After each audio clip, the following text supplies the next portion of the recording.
Jumpa lagi di Pink Story bersama saya Madelina Mutia. Lembaran kedua berjudul Aku Berhak Sembuh, Jangan Halangi.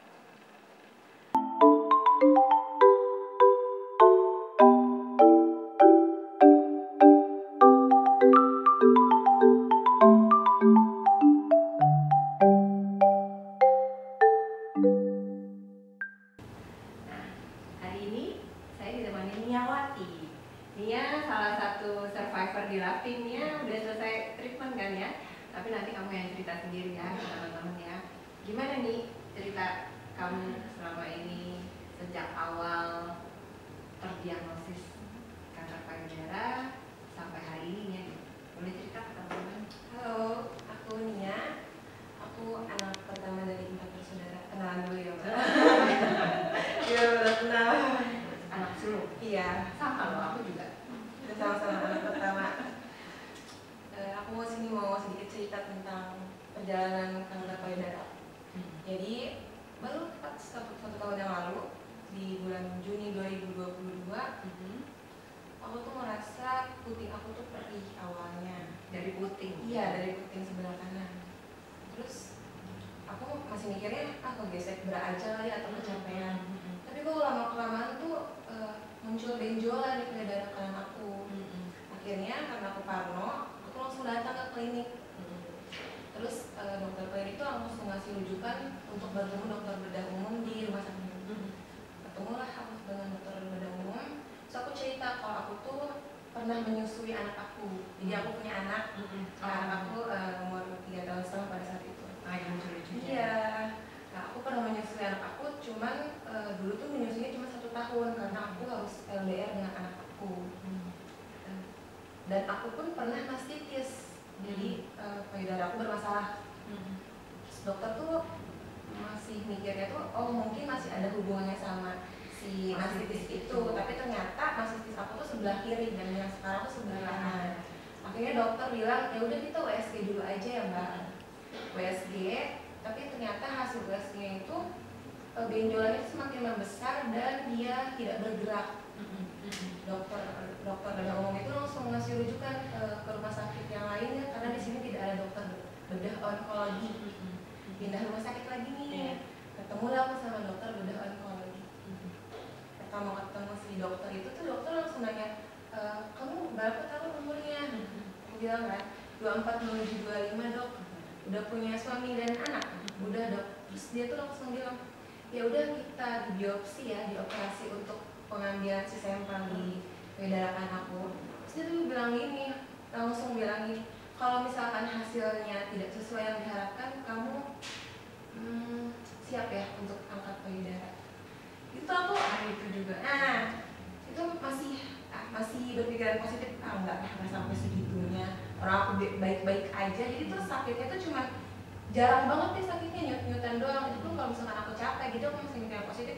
Enggak, itu cuma benjolan biasa aja. Tibalah tuh aku biopsi. Biopsi tuh aku di bulan Juli 2022.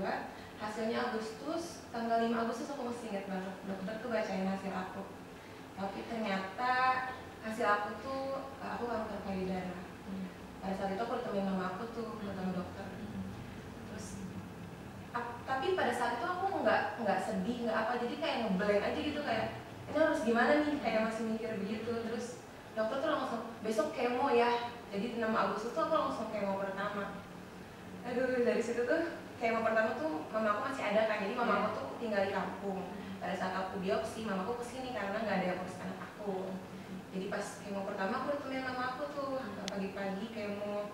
Terus pada saat kemo kan kalau ruangan kemo di rumah sakit aku tuh satu ruangan tuh ber-8 orang ya.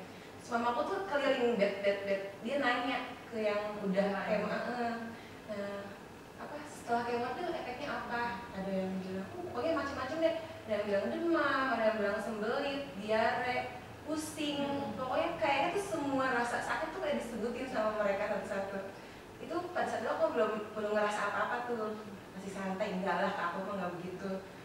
Terus aku udah sore udah selesai tuh kemo pertama, pulang 1 hari ya? Iya, kemonya kalau aku pagi kemo, sore udah selesai alhamdulillah. Itu pun masih bisa bawa motor, jadi aku kemo bawa motor tuh. Terus pulang kemo malam masih makan bakso sama mama. Jadi kayak nggak ada apa-apa, kayak ya udah kanker aja, bakso aja gitu. Terus setelah itu pulang tidur, nah ternyata malamnya itu efeknya muncul ya di aku, nggak bisa tidur, terus kayak kepala tuh kayak aduh, pokoknya itu rasanya aku nggak pernah deh ngerasain sakit sesakit itu. Terus ternyata semua yang disebutin sama pasien-pasien yang lain itu bener adanya di dalam tubuh aku. Tapi alhamdulillah itu aku masih bisa, besoknya tuh masih bisa kerja, masih bisa jadi ibu buat anak aku, masih bisa jadi istri. Jadi aku masih melakukan aktivitas aku kayak orang normal lah.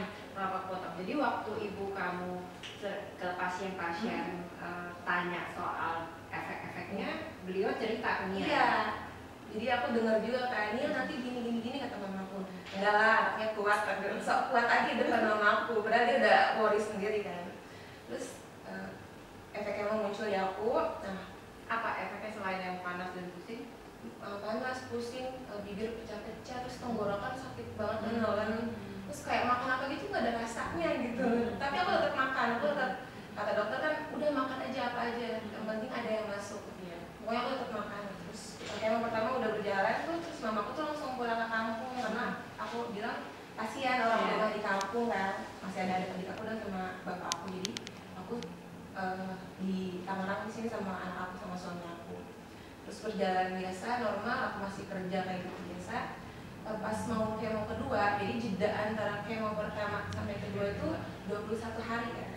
Jadi minggu pertama tuh yang lagi campur banget tuh rasanya tuh sakitnya, udah kayak ngambang gitu, ini hidup beneran hidup apa enggak sih gitu, semua kayaknya tuh sakit ada semua di dalam tubuh aku.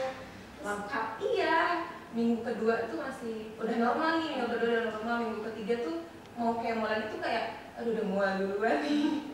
Pas mau kemo kedua 3 hari apa? Rambut aku tuh udah mulai rontok. Jadi bangun pagi-pagi tuh aku begini, rambut aku udah lepas ya? Banget, iya kayak lepas ya, gitu kan. Padahal tuh cuma nggak ditarik, cuma diginiin. Terus seharian tuh nangis tuh, itu baru nangis. Jadi baru dapet nangisnya tuh pada saat rontok rambut. Sebelum-sebelumnya kemarin udah pernah nangis. Nangisnya tuh kayak nangis ngeblank kalau pada kemarin-kemarin.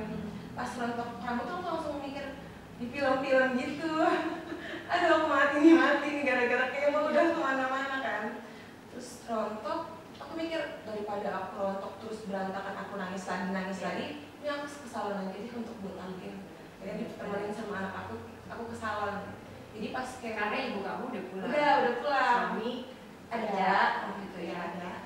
Terus pokoknya aku dibotakin tuh di salon sampai mbak salonnya tuh kayak sedih gitu mau ngebotakin, karena rambut aku panjang kan. Cuman aku juga cerita ke dia semangatin juga tuh botak. Jadi aku pas kemo kedua tuh udah botak.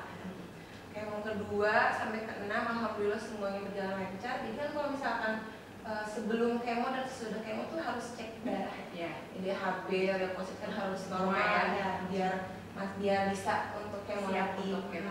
Alhamdulillah semuanya tuh aku selalu bagus alhamdulillahnya.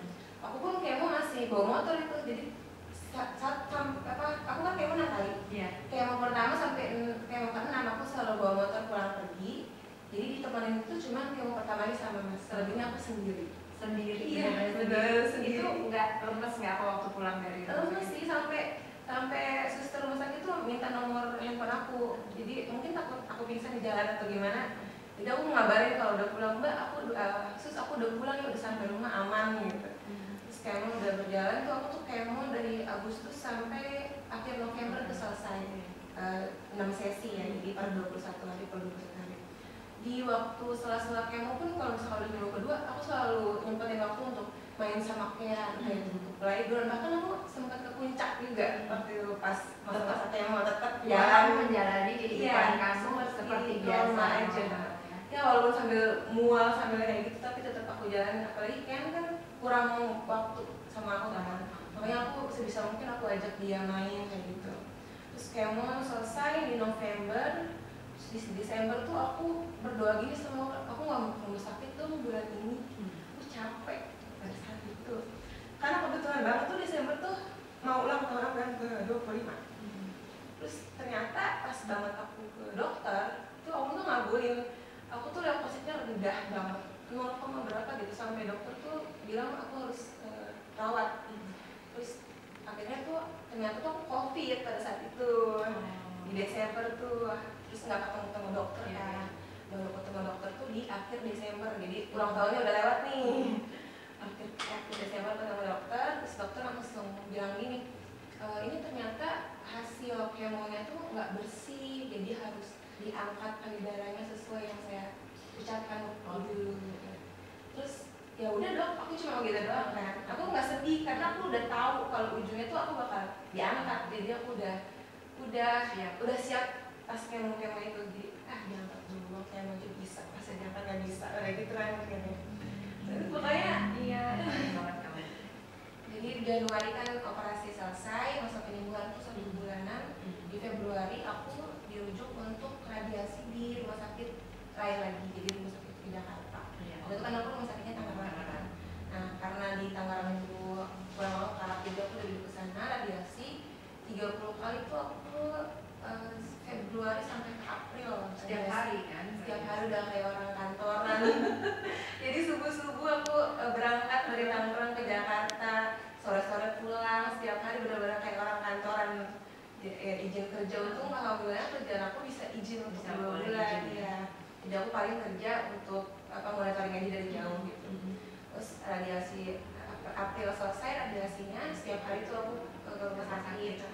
April selesai alhamdulillah. Jadi sekarang aku tinggal cek-cek aja sih, tinggal USG kayak gitu. Dokter juga bilang kemarin hasil aku semuanya alhamdulillah baik. Jadi pertahanan aja kata dokter. Terus udah sih gitu aja. Jadi semua terapi praktis dia udah lalu ya? Iya. Yang protokol untuk kanker payudara mulai dari kemoterapi, lalu payudara diangkat melalui operasi, lalu juga radiasi, semua dia udah lalui ya? Udah selesai ya? Oh dan aku juga ini, aku tuh setiap bulan sekarang suntik hormon karena kan kanker payudara aku tuh tipe hormonal, jadi perut aku disuntik tiap bulan dan ketemu dokter pokoknya suntik perut dan dapat obat setiap hari deh, minum obat. Tetap minum obat setiap hari. Terus juga yang recovery payudara juga udah normal lagi. Udah lama udah bisa naik ke atas ya. Bisa. Alhamdulillah sekarang. Nia tadi dengar cerita Nia, aku melihatnya wah Nia nih berjuang untuk menjalani terapi sedemikian rupa. Pokoknya kayak gak ada penghalang gitu ya. Yang temenin juga kayak aku ya. anak sendiri gitu ya. Terus aku pengen tahu support terdekat. Dan maaf aku tanya karena setahu aku kan Nia berpisah sama suami gitu ya. Apa yang membuat Nia mengambil keputusan itu? Karena ini kan terjadinya tadi pagi kita ngobrol-ngobrol ya. Ini kan terjadinya pada saat di tengah-tengah Nia menjalani terapi ini. Gimana nih? Kalau nggak keberatan, berat banget ya. Sebenarnya tuh komunikasi sih. Jadi kita tuh berdua, aku dan suami tuh dari awal emang udah apa ya? Udah memutuskan untuk berpisah awalnya. Tapi kita mencoba untuk perbaiki lagi sampai capek untuk perbaiki sendiri. Dua-duanya tuh udah kayak merasa tersakiti ya. Akhirnya aku kena cancer. Aku masih berpikiran pas aku kena cancer, aku bakalan baik lagi nih. Karena aku bakal dapet support system dari suami aku. Tapi ternyata itu cuma khayalan aku aja. Sama aja, kenapa? Posisinya tuh sama aja kayak sebelum aku kena cancer. Jadi mungkin bisa dibilang kurang peduli. Gitu. Jadi aku memutuskan daripada aku ada suami tapi aku semuanya sendiri dan aku berharap ada yang mensupport aku atau mendampingi aku. Jadi kan pikiran aku kan kemana-mana nih. Ada kayak ada yang ngehalangin gitu. Aku punya suami tapi ini suami gue kemana gitu. Ini ya udah aja. Dan itu pun bukan keputusan aku aja. Jadi kita keputusan bersama. Jadi sama-sama untuk tidak menyakiti lagi sih. Jadi Nia, kalau aku lihat keinginan kamu buat sembuh itu gede banget. Ya, cuman aku kan butuh support system dari orang terdekat, pasangan lah. Oke, aku punya keluarga, aku punya orang tua, aku punya teman, aku punya sahabat. Cuman pasangan aku tuh nggak pernah tahu kondisi aku gitu. Sedangkan kan aku butuh itu. Jadi daripada aku memohon-mohon terus dia pun merasa aku terlalu tidak baik lah untuk dia mungkin. Jadi ya udah, kita berdua sepakat untuk berpisah. Tapi baik-baik kok misalnya. Nia, tadi kamu cerita bahwa di situasi kamu yang justru lagi terendah kalau boleh dibilang dalam hidup kita ya, kamu lagi kemo, harus operasi, radiasi, serangkaian treatment yang enggak nyaman banget, tapi di momen itu juga kamu harus mengambil keputusan untuk berpisah. Nah, apa sih yang menjadi pencetus kamu tuh akhirnya mengambil udahlah gitu, mengambil keputusan itu nih? Kan ini nggak gampang banget pasti kan. Dalam situasi kita normal sehat aja ini udah nggak enak, apalagi dalam kondisi kamu seperti saat itu gitu. Gimana nih? Sebenarnya siapa sih yang mau cerai gitu? Nggak mungkin ada. Semua orang pengen nikah ya seumur hidup. Cuman emang komunikasi kita berdua tuh tidak baik lama-lama. Terus pas aku sakit pun, aku tadi bilang aku berharap banget kita memperbaiki semuanya dalam kondisi yang sakit ini. Aku minta support, tapi ternyata kan semuanya sia-sia, sama aja gitu, sama aja. Rasa dia ke aku tuh udah hilang kan ya kan. Jadi aku liatin selama aku kemo, dia pernah temenin aku ke rumah sakit. Aku nggak bakalan bilang kalau dia nggak pernah nganter aku, pernah. Cuman dia hanya pernah aja gitu, dia nggak ingin tahu apa kondisi aku tuh seperti apa. Jadi yang dia lihat, aku masih bisa kerja, aku masih bisa melakukan aktivitas aku sebagai istri dan ibu. Aku kayak aja. Nah ini kayak mungkin aku terlalu mandiri ya, jadi dia kayak lalu nggak kok lu nggak sakit, lu biasa aja gitu. Jadi dia di mata dia tuh si kanker ini sakit biasa mungkin, karena akunya masih bisa secara normal. Ada posisi, ada pernah banget itu bikin aku sakit banget sih. Jadi aku habis kemo, terus aku minta dibeliin makan, dan dia tuh ngomong, lu kan sakit, bukan lumpuh. Ini salah satu alasan aku untuk ini apalagi nih yang mau aku tahanin. Kalau dulu kan aku mikirnya anak aku masih kecil, masih dia nggak punya ayah, masih dia harus korban aku sama ayahnya gitu, aku menjadi korban antara aku dan ayahnya. Terus pas aku operasi angkat payudara, itu 7 jam di ruang operasi dia nggak ada. Padahal dia posisi masih jadi suami aku, dia memilih untuk tidur. Itu salah satu juga alasan aku. Pas aku radiasi bolak-balik Tangerang Jakarta itu kan untuk badan kayak aku pada saat itu yang lemah banget, namanya kita lagi berobat ya mbak, boro-boro buat lari lah istilahnya, jalan pelan-pelan aja butuh pegangan gitu, butuh support, nggak pernah nawarin untuk diantar. Padahal kan aku berharap banget, ayo aku antar, nggak perlu tiap hari deh, pas dia libur aja atau dalam 2 bulan itu ada deh sekali, ini nggak ada. Aku pernah diantar sama dia ke Jakarta, tapi aku harus memohon karena aku bilang, emang kamu nggak mau ya tahu urusan aku di rumah sakit tuh ngapain aja, baru dia mau antar. Terus pernah juga sampai aku tuh ngadu ke keluarga dia dan ngadu ke keluarga aku pengen tahu ya respon keluarganya, tapi responnya tuh kurang baik. Jadi aku makin yakin, terus aku harus mentahanin apa lagi. Di saat kondisi kayak gini pun, aku titik terendah pun dia nggak ada. Berarti aku menyimpulkannya dia pengennya pas aku sehat aja. Malahan pas aku botak tuh dia pernah bilang jijik kak, karena aku botak. Padahal kan aku butuh support banget kan, butuh dipeluk. Pas aku botak ini, itu dia pernah bilang begitu sampai aku insecure sendiri gitu. Aku udah insecure nih karena penyakit aku, tapi kenapa orang terdekat malah nambah gitu? Itu hancur banget sih, udah hancur karena kemo, capek badan, capek fisik, batin, mental, semua tuh kayak semuanya tuh benar-benar jadi satu. Iya. Ini luar biasa yang kamu alami itu, gak semua orang alami, dan aku juga nggak bisa di posisi aku yang mendengar cerita kamu pun juga aku nggak bisa ngebayangin, kalau boleh dibilang aku nggak bisa ngerasain dengan tepat bahwa itu nggak enak. Iya ya, jadi aku sangat ikut prihatin dengan kondisi kamu saat itu. Tapi melihat Nia hari ini yang begitu cerita kamu pada saat itu, gimana tuh menyikapi situasi setelah akhirnya kamu benar-benar sendiri kan, akhirnya benar-benar sendiri bersama Kean tentunya, gimana tuh kamu menyikapi situasi itu? Ini sekarang bisa senyum ya. Udah bisa senyum? Iya, beberapa bulan yang lalu mah isinya air mata semua. Pasti. Tapi itu kan wajar ya proses. Ya, manusiawi. Aku nggak ada yang berubah dari itu. Aku masih kayak menjalanin aja. Aku mikirnya hidup itu kan nggak selalu senang terus, nggak selalu sedih terus. Mungkin emang ini pada momennya aku sedih terus. Ya udah, aku menikmati prosesnya berdua kayak. Malah sempat tuh aku memohon untuk kembali. Jadi aku tuh memohon mantan suami aku tuh untuk kembali lagi.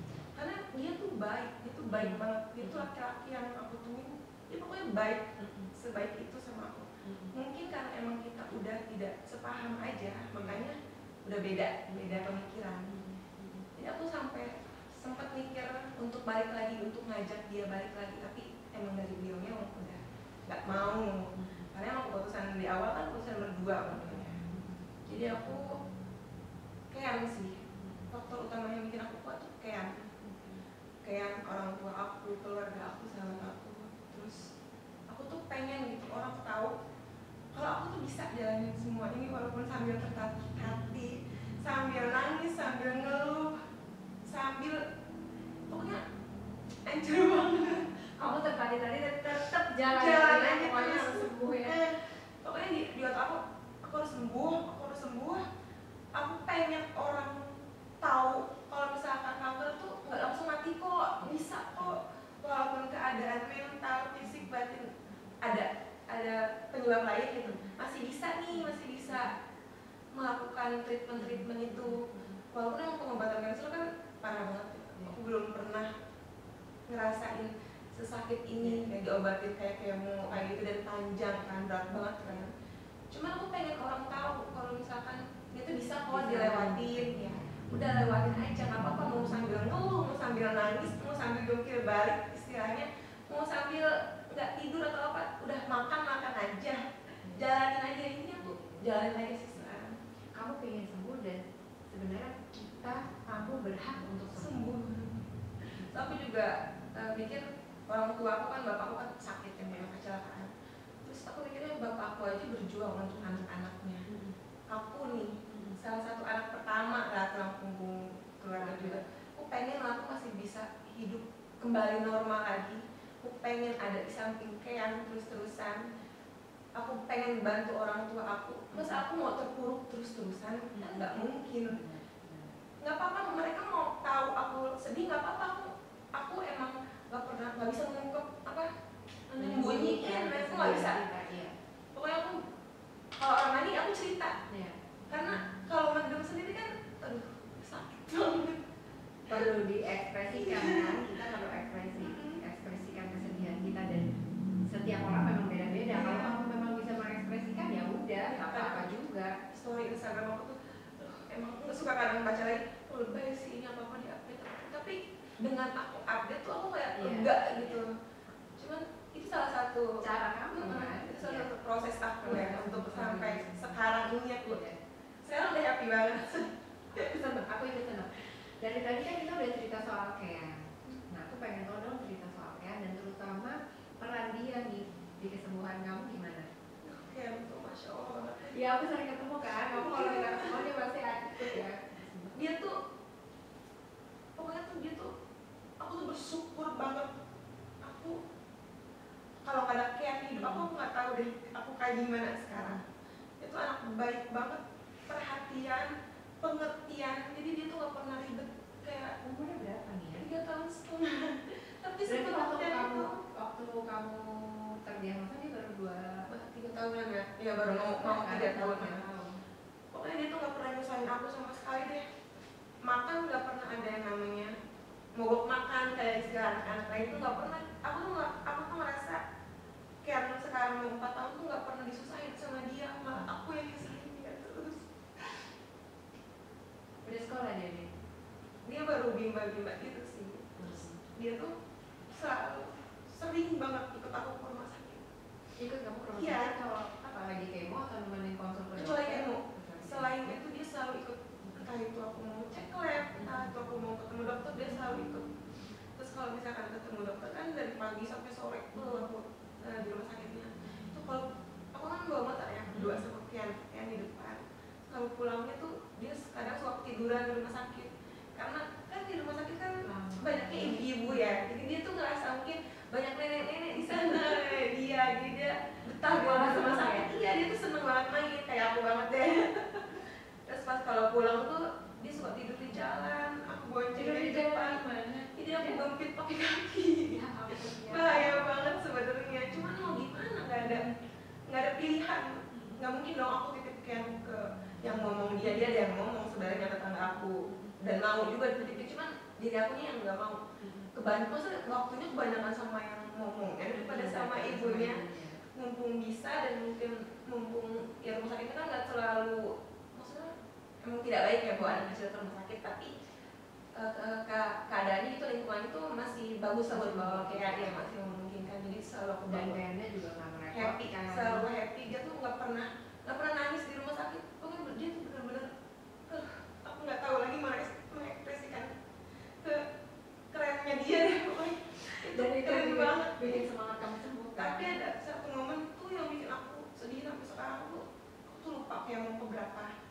Jadi efek kemo tuh bener-bener yang bikin aku ngedrop banget.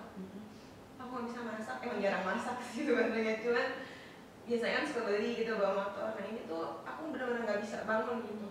Terus Kian tuh minta makan, mama aku mau makan dong, aku lapar. Tapi aku nggak bisa kasih dia makan, karena aku bener-bener gak kuat kan, bener-bener terus aku langsung teleponnya ngomongnya tuh diambil tuh kayak, ternyata Kian tuh cerita ke yang ngomong dia ngomong gini, aku sedih, mama gak masakin aku, terus mama cuman bukuan doang, aku mau makan, mama gak kasih aku makan. Terus yang ngomongnya bilang ke aku tuh, aku rasanya hancur banget, kayak kalau aku gak berhasil jadi ibu buat Kian, aku gak bisa masakin Kian. Waktu aku udah tercita di rumah sakit terus-terusan kan, belum aku kerja juga, tapi Kian mau makan aja aku gak bisa ngasih gitu. Itu sampai sekarang tuh aku kayak ngerasa aduh gagal banget jadi ibu buat Kian. Dan sekarang tuh Kian di kampung mbak, aku yang lihat lagi deh sama Kian. Tinggal sama ibu kamu. Iya, karena sekarang tuh aku ngambil kerjaan sampingan. Jadi kan kerjaan aku tuh kan sore sampai malam, sore habis asarnya jam 3 kan. Jadi aku pagi tuh sekarang kerjaannya bersih-bersih di 3 lantai kosan orang. Kamu? Iya, aku bersih-bersih. Iya, bersih-bersih layaknya ya pembantu lah istilahnya kalau bahasa PRT. Aku nggak gengsi sama sekali, aku ngelakuin itu ya buat care sama buat bantu keluarga aku. Emang fisik aku capek ya, cuman aku pikirnya lumayan nih. Walaupun pasti pandangan orang, kok lu mau sih kerja kayak gitu? Enggak, aku bodo amat aja. Yang penting badan aku masih bisa, aku bisa mengendalikannya, ya aku kerjain itu. Jadi mau nggak mau ya aku harus LDR lagi kan sama kayak, nggak mungkin kan kayak di sini aku kerja itu pagi dari jam 10 sampai jam 2 siang tuh baru selesai tuh si bersih-bersihnya itu. Terus jam 3-nya atau jam 4 itu aku mulai kerja yang aku biasa sampai malam, kadang jam 11, kadang jam 12. Nah kalau misalkan kayak di sini nggak ada waktu untuk dia, kasihan dia dan kasihan aku juga capek. Jadi mau nggak mau kita harus berpisah dulu deh untuk sementara, untuk entah sampai kapan juga. Itu dalam 1 bulan kamu akan ketemu Kian seminggu sekali atau sebulan sekali atau gimana nih? Tergantung situasi. Ya karena kan aku kan 4 jam lah dari tempat tinggal aku, jadi aku ya kalau nggak capek itu pulang. Tapi kayaknya mau kesini juga, jadi kangen banget sih. Cuma anaknya happy banget di kampung. Nia tadi dengar ceritanya dan Kian, aku melihat tadi dia cerita Kian itu luar biasa. Kian itu nggak pernah ngerepotin. Kamu lihat nggak sosok itu datang dari mana? Sosok anak datang dari ibunya, Nia. Melihat itu potret diri kamu tuh nih sebenarnya, ya kan? Betapa ibu yang kuat juga akhirnya mendidik menjadi anak yang kuat juga. Bersyukur Kian bisa seperti kamu ya nih. Kadang aku tuh suka ngerasa kayak marah nggak ya sama aku atas keputusan aku dan ayahnya, yang kecewa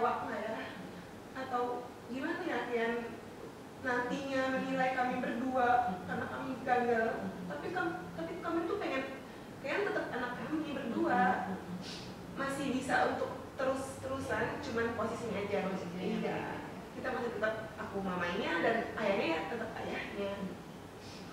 Untuk sekarang sih dia happy itu karena belum ngerti mungkin ya. Tapi dia sekarang suka, mama kangen, aku mau ke mama dong, aku mau ikut kerjaan mama. Karena sebelum dia di kampung tuh pernah aku ajak ke yang kerjaan aku bersih-bersih dan dia tuh happy banget. Malah ikutan. Iya, malah bantuin aku. Dia tuh bener-bener apa ya, bener-bener kayak aku sih, demen jalan, gak ada capeknya badannya tuh dari bayi. Aduh. Nih, aku tuh malah belum pernah denger cerita kamu kenal sama Loving awalnya gimana ya, nih? Oh iya, aku belum pernah ceritain. Iya kan, ya. malah belum pernah cerita. Kita udah cerita yang lain-lain yang justru di situ yang aku belum pernah dengar ceritanya. Jadi itu pas masa kemo keberapa gitu. Kan aku sering ketemu pasien lain ya di rumah sakit Di rumah aku. sakit. Terus masuk grup mereka juga. Cuman kan wilayahnya cuman itu juga, itu aja gitu. Pasien dokter yang sama. Terus aku mikir kayaknya aku butuh input dari teman-teman yang lain lebih deh. banyak. Iya, dari rumah sakit lain gitu. Buat nanya-nanya aja, buat perbandingan juga sama buat semangat aku tentunya. Terus pas banget aku lagi ngedropnya ya masalah sama Kean. Terus aku nyari-nyari lah di Instagram kanker payudara, pokoknya semuanya aku cari-cari. Terus ketemulah aku salah satu survivor kanker payudara. Dia sering banget share-share tentang kanker. Awalnya nggak aku DM, aku belum berani karena aku takut namanya dia banyak banget followersnya, aku takut dia baikan kan. Tapi ternyata baik banget. Terus pas aku DM, Kak masuk komunitas nggak sih? Terus kata dia masuk, mau masuk. Langsung dapet nomor salah satu admin di Loving. Oh, terus dari langsung, situ awalnya. Iya, langsung masuk lah aku.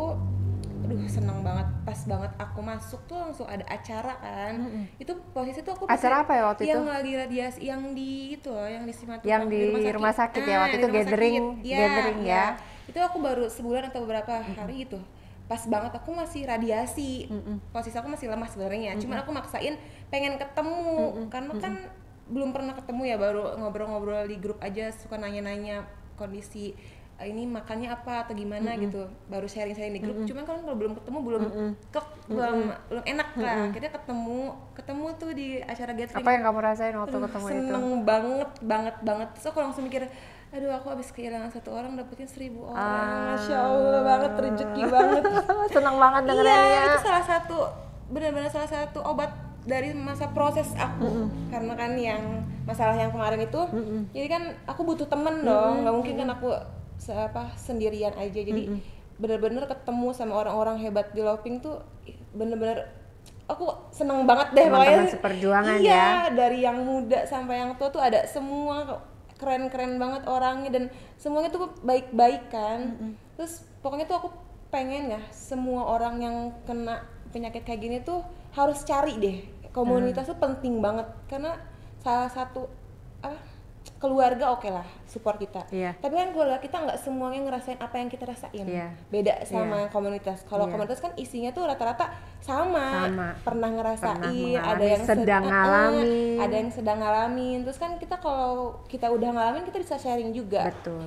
Bagi-bagi pengalaman, atau kalau kita lagi ngejalanin terus bisa nanya juga sama yang udah pengalaman. Pokoknya komunitas tuh penting banget. Aku bersyukur banget sih ketemu Loving, ketemu Mbak Muti. Malah kita pernah ketemu berdua untuk curhat-curhat sampai nangis-nangis di masa proses aku itu ya. Seneng banget sih ada di Aku Loving. juga seneng loh ketemu kamu. Pokoknya luar biasa. Jadi ternyata memang kalau dari cerita Nia, selain kamu juga mendapatkan support, tapi dengan kamu berbagi sama teman-teman yang lain, rasanya juga beda ya? Seneng banget sih. Pokoknya kalau misalkan abis sharing tuh kayak gitu, seneng banget. Dapat sharingan dari orang lain di grup itu, nge-share makanan atau apa tuh udah senang banget deh. Pokoknya apa ya, rezeki banget tuh weh. Lebih dari rezeki malah masuk Loving tuh. Keluarga baru dari mana aja masuk. Yeay, welcome to Loving Nia. Keluarga kedua aku kali ya ya. Keluarga utama karena aku lagi di perantauan. Nih, cerita dong tantangan yang kamu hadapi. Karena kan kamu terdiagnosisnya nih di usia muda. Beda sama aku waktu dulu aku terdiagnosis gitu ya. Ini kan beda banget gitu. Cerita deh nih. Shock banget ya, maksudnya belum 25 tahun gitu. 24 ya waktu itu? Iya, 24. Mau ke 25 tuh mau ulang tahun. Ternyata dikasih kado ulang tahunnya tuh tetek sebelah.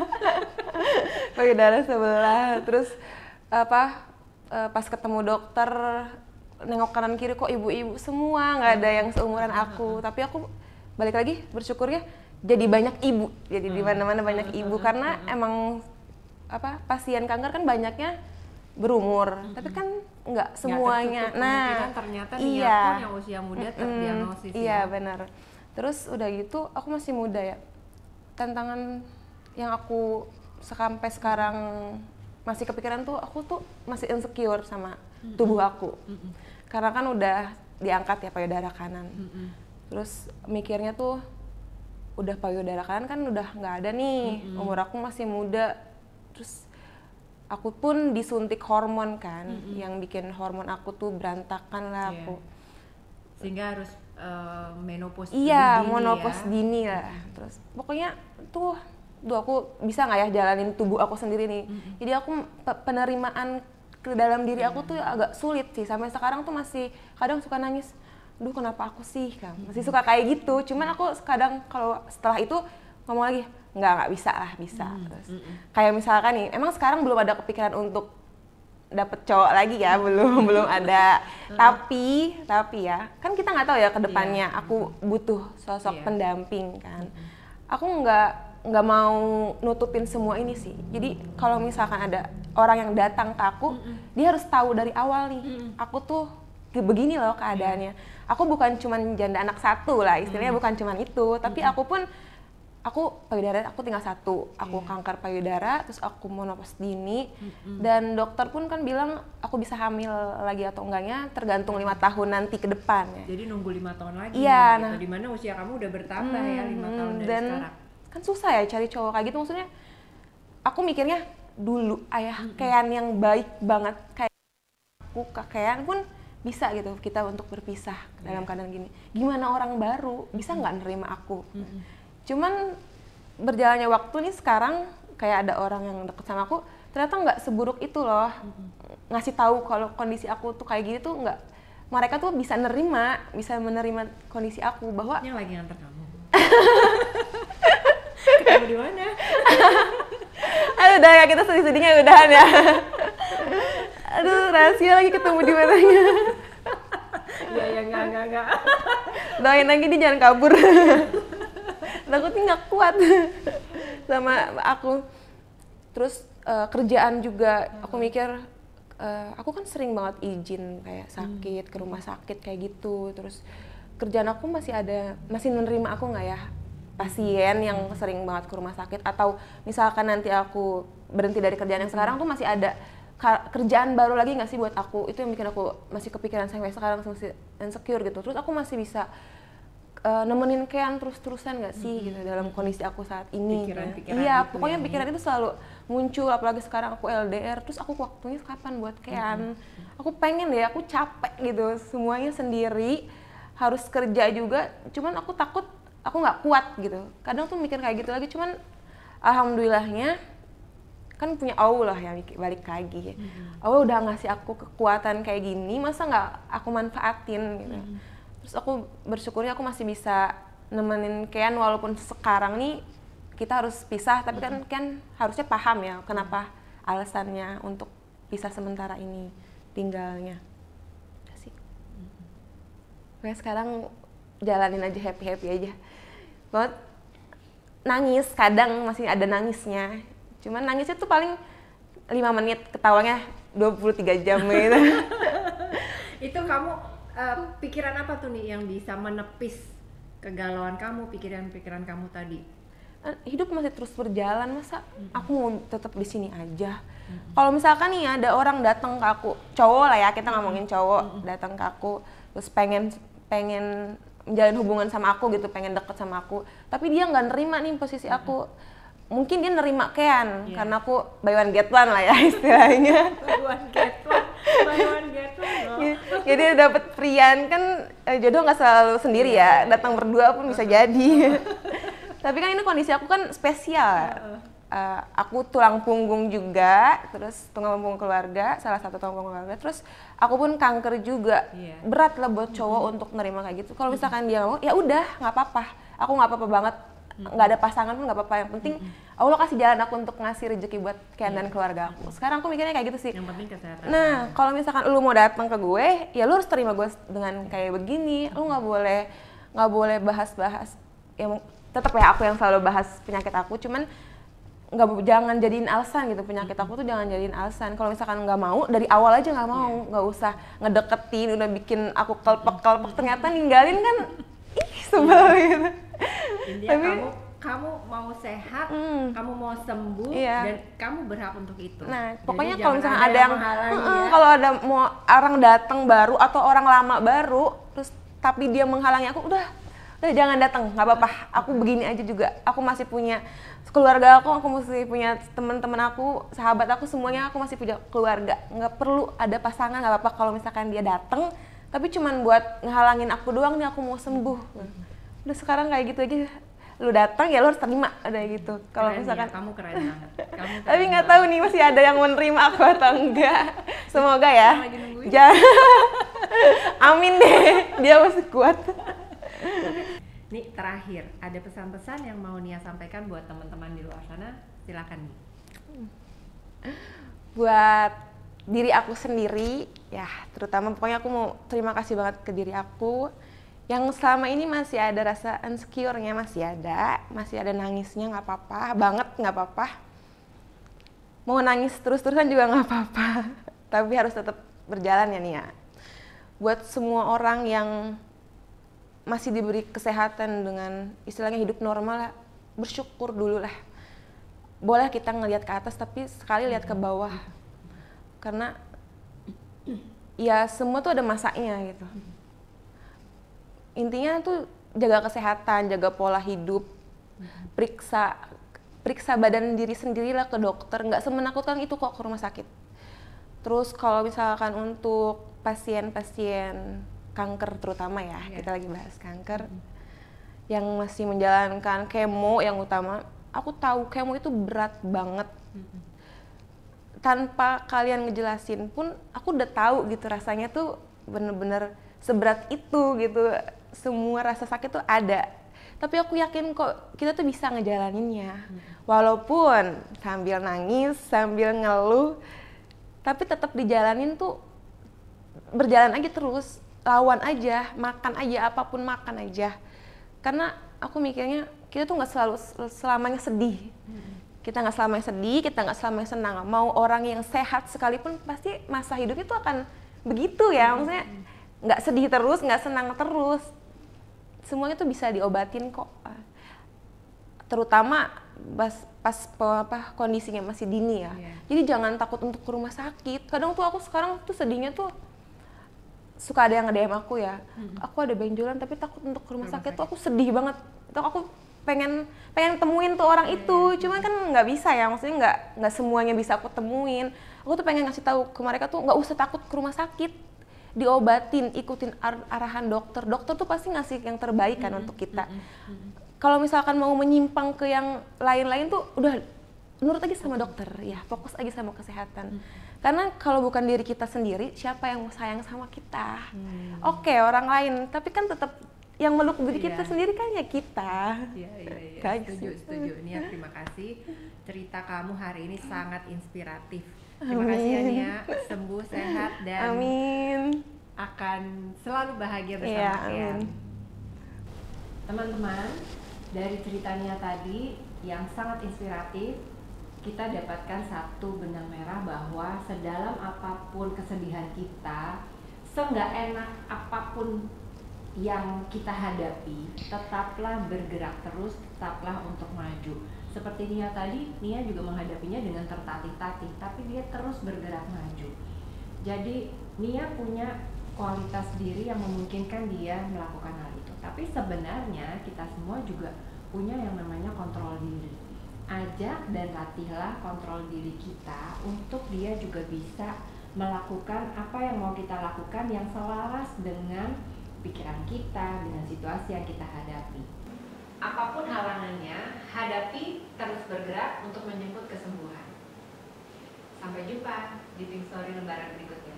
Dadah!